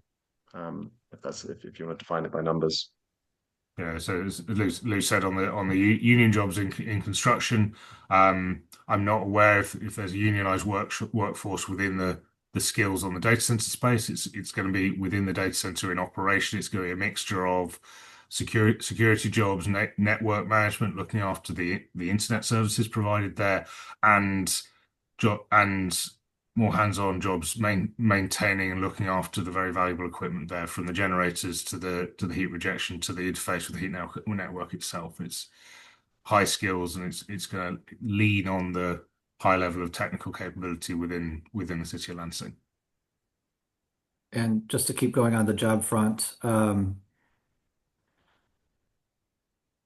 if 15 full-time jobs are all you need to operate the data center, wouldn't it be a waste of money to hire more? And I think this was related to potential growth of the jobs. It depends on the use case of the data center as what's needed. So there's a core job requirement, which is where we're based on, which is what's required to maintain it and keep it in good working order, regardless of the tenant. There's also, and depending on the use case, jobs that will be associated with operating the servers within the data center and the clusters within the data center. And that varies vastly from some clients that might have none or one person there to other clients that have very critical use cases where downtime of individual servers is very costly, which will have a very heavy staffing model. We don't know that at that point, so we can't commit, but I completely agree. You're right. If we can run it with 15 people, it makes sense to run it with 15 people. If we need 20, we need 20, and that's the right investment. Great. And I believe this is related to jobs as well, but what about insurance? I believe the question is, will those jobs be provided like health insurance benefits and things like that? At this stage, I couldn't define the accurate package, but it goes without saying, to attract good people, you need to provide good benefits and good salary. We absolutely look to provide a comprehensive package. So at this stage, that we've not gotten to that stage a year out from employment, so that's definitely something we consider. Making sure employees are healthy and looked after is again something that we will always prioritize. So I can't see a world where that doesn't include a health package. And one more question on the jobs. Can you clarify, are these 15 jobs inclusive of the customers or just Deep Greens? Just deep greens. Just Deep Greens, yeah. All right, and I'm going back up to find a couple that have been bumped up recently. All right, Deborah's question. Since it has been reported small is the new big for data centers, specifically since people will eventually be able to use powerful personalized AI tools that will be able to run on the hardware already inside their devices, how long in years do you see the need for this size data center at this location? Well, this is, I mean, crazy as it might sound, this is a small data center. The industry's moved so far and so fast that this is a sort of local kind of edge data center. So we're kind of fulfilling that need with this site. Who knows what happens in the future, but you know, we believe, and this is backed by a lot of people in the industry's opinion, that building data centers like this will be a very good long-term investment, and we're really confident in that, despite what might happen in the market and innovations. But a lot of very smart people are making the same bets as us, so we're pretty confident in that. Yeah, and so whilst it is right, it's definitely moving towards the capability to run very capable applications on personal devices, and that's only going to increase. There is still the most efficient, energy efficient, and cost efficient way to run a lot of these applications are on these high performing servers in data centers. That's it's been a noticeable change in these technologies. I think this is a stat that's a few years old now, but when we looked 10 or 15 years ago in the time before widespread use of graphics processing units, the CPU, central processing unit was our main way of using it. Now, if you look at graphics processing units like those produced by NVIDIA and AMD and Intel, they're 250 to 1,000 times more powerful and as such much more energy efficient in doing individual calculations. Um, that's always going to play a factor. There's always going to be a use for doing things on your personal device, but we believe there's also always going to be a use for doing many workloads, particularly more secure or more energy intensive workloads in a data center where the ability to cool it is to cool that equipment and the ability to securely manage that is there. Great, thank you. With the growing demand for data, is there any sort of data management plan in the works, i.e., offloading data that is no longer being used or interacted with to store new data in the future instead of building additional data centers? I think it goes back to Matt's point. I mean, almost picture us like a sort of self-storage warehouse. I believe that question would be referencing the things in the individual units, i.e., owned by other people. We are the sort of the building and the cooling and the power, but we're not actually processing the data ourselves. That will be on our client's computer, which we host at our facilities. Yeah, I think there's a horses for courses argument in this as well. The nature of the site we're proposing for Lansing and all of our sites is they're designed towards high performance compute. What that really means is data that is accessed repeatedly, used repeatedly, and requires fast access, and most importantly, significant processing of that data. Storing redundant data in our or old data in our facility, something that's more suited for cold storage, or as you say, deletion, would be like keeping your horse in the Ritz. It's just doesn't make sense as a financial decision, and the vast majority of our customers are financially motivated. That's something that we anticipate hosting far more processed data than cold storage, which is the sort of low access, low utilized data. Excellent, thank you. Going back to environmental concerns, what are the effects, or have you done any studies on local animal and insect welfare? We have lots of wildlife, yes, even in the middle of the city. And I would maybe expand that question to are you aware of any industry studies? Um, Not on the industry studies, but maybe I can touch on the sort of activities we have to do in the UK and something that we're used to doing across our projects, which is surrounding biodiversity net gain. So where we're something we across all of our projects in the UK where any biodiversity is removed by the building process, we're required to present, research, and fund and deliver a planting plan and a biodiversity plan to deliver an improved biodiversity in the area we're operating in. I know I saw some people earlier asking questions about things like live in the pre-submit about things like living roofs, things like that. I was sort of like, we're open. We want to work with the local population to identify a way of construction that adds to that community and improves green spaces over the current car park space, not something that reduces that.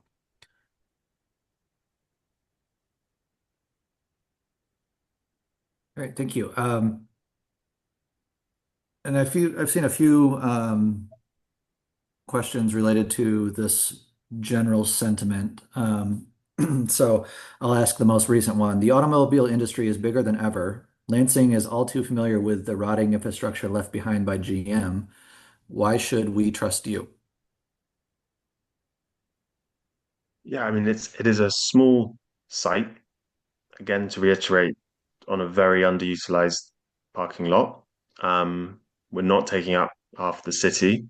Um, it is infrastructure that is right at the early stage of a sort of technology growth cycle. So expected to be used for years and years and decades to come.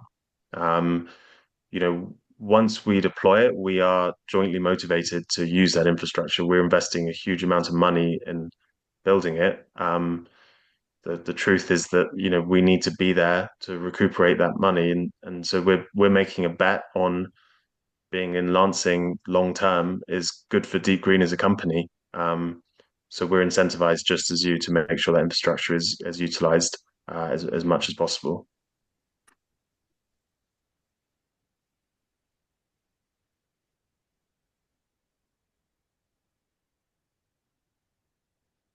Apologies. So just going back over the top to see if we missed any from earlier when we started. At least especially multiple repeat questions from people.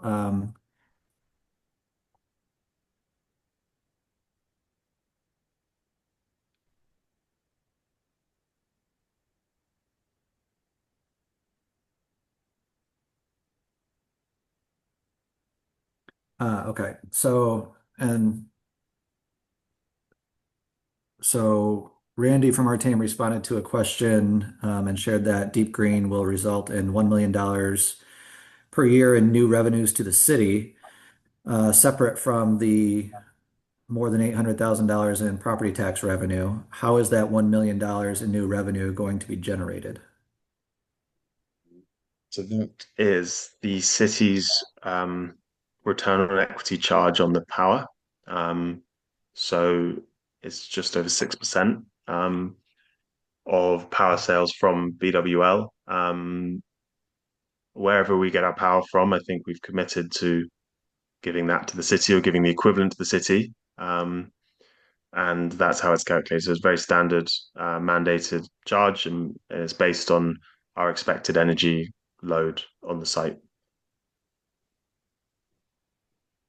Great, thanks. Could you explain why it's important to have a data center close to the client versus using a data center that is hundreds of miles away? Yeah, of course. From from the use case of the data center itself, it does very much depend on what you're using the data center for as the value of the proximity from a client's perspective. If you're using requirements that require particularly fast response times between data ingested into the data center, the processing being performed, and the result being taken out, latency plays a big difference. The best analogy I've I've heard if you're is really related to something like gaming, where if you are gaming, your perception of lag or when something jitters on the screen is around 20 milliseconds, I believe. And if you are sending something away for 8 milliseconds and sending it back for 8 milliseconds, the calculation has to be done in four. If you're sending it 2 milliseconds away, the calculation has to be done in 16. So you can, in effect, use a computer 4 times less powerful to do the same job if you're closer. Um, from our perspective, and our approach is not really anchored so much in that, although that is a real driver of the value to our clients. It's easier. It's around the utilization of heat. It's very hard to send useful heat from a facility in the middle of nowhere to a city like Lansing cost effectively. By building the data center where it is and allowing it to integrate with the heat infrastructure of the city, we can make sure that those electrons or the energy is used twice.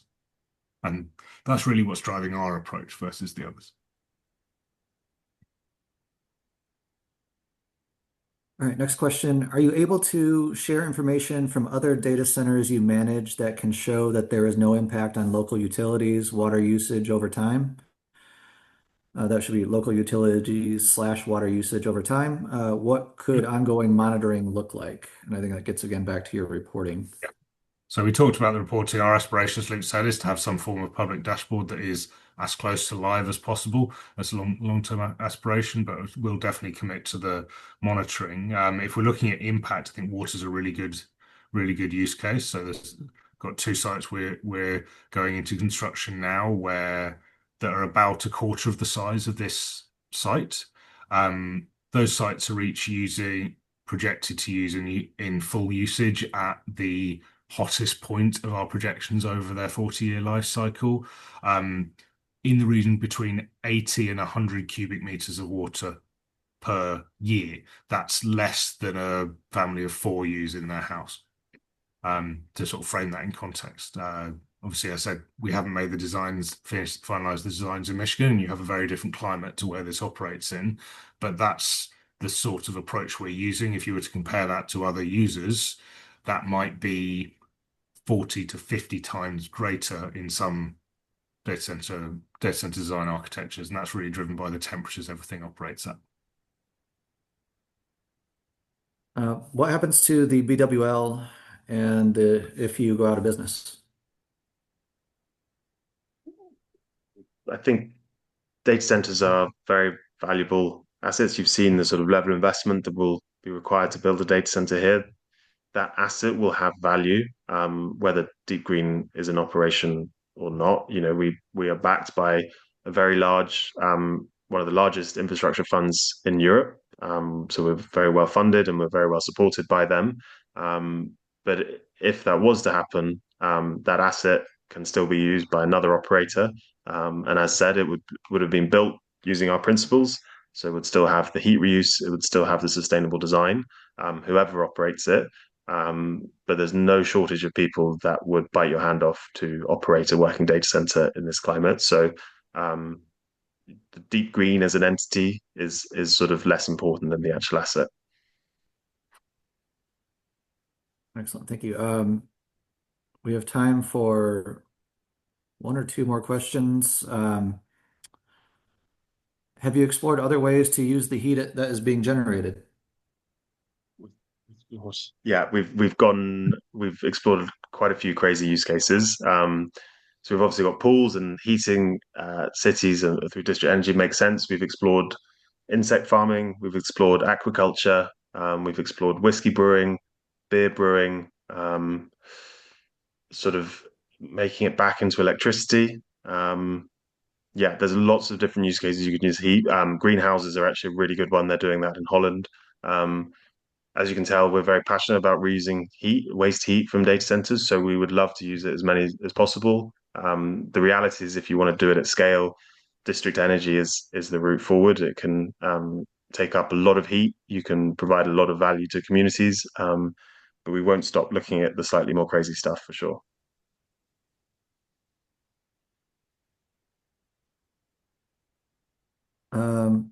Briefly, how much water does it take to fill the closed loop system versus median use per year? I'm not sure if either of you guys will have the answer to that yet. I don't have the answer to that. To do that would be speculation at that point.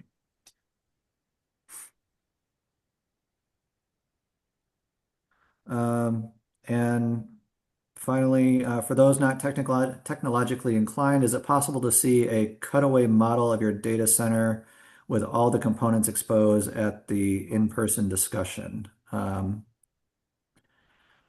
guess to summarize or to put that another way, what visuals might we expect at the in-person discussion? Josh, Katie, is there a way that we can take suggestions? Because we can absolutely, I mean, we can absolutely provide a cross section of sort of a normal data center that will look very much like ours. It's all sort of standardized components to the most part, apart from the heat reuse. Um, so maybe we sort of have a look at comments and go away and think about what visuals will be best on that day. Yeah, Yeah. absolutely. And we have all the questions that have been submitted. So we'll be able to take all these and use them moving forward. Right. I will I'm going to link to the Deep Green website, the Lansing specific website, which I think has been shared pretty well on social media, but there is a contact form on that page, and I encourage folks to continue submitting questions and what they would like to see answered in upcoming public meetings. We are at time, and so I am going to just encourage folks to attend the meeting on the 24th. There's additional public engagement meetings that other council members are hosting throughout the next several weeks. And yes, this will be posted to the website in the near future. I think we can do it within the next 24 hours as a goal. So definitely keep an eye out for that then. And then I'm just going to ask Luke or Matt to close with any final thoughts this evening. Just a very quick one. It's a little bit late here, so I will be quick. But just to thank everyone for joining with all really informed questions, really good questions that cover kind of the broad spectrum of what we would care about if a data center was being built in our town. So it's really encouraging to see, and we really look forward to meeting hopefully a lot of you next week. So we look forward to that, and again, thank you. Yeah, and so echoing that, thank you. It's been really refreshing to see the breadth of questions and the open-minded nature of the vast majority of them, and it's a refreshing thing to see, and I think only makes me more positive about the potential to work with Lansing and its citizens. I'm very much looking forward to coming over on Thursday and seeing the delights of the city. And thank you everyone that was recommending the type of coat I might need to purchase between now and then. Great. I did just drop the website into the chat. That should be available for everyone, and it will be shared widely on social media on throughout the course of this process. So, thank you, everyone. Have a great night. Thanks, Matt and Luke, for staying up late over in the UK for us. Yeah, and thanks to Josh for hosting us. Really appreciate it.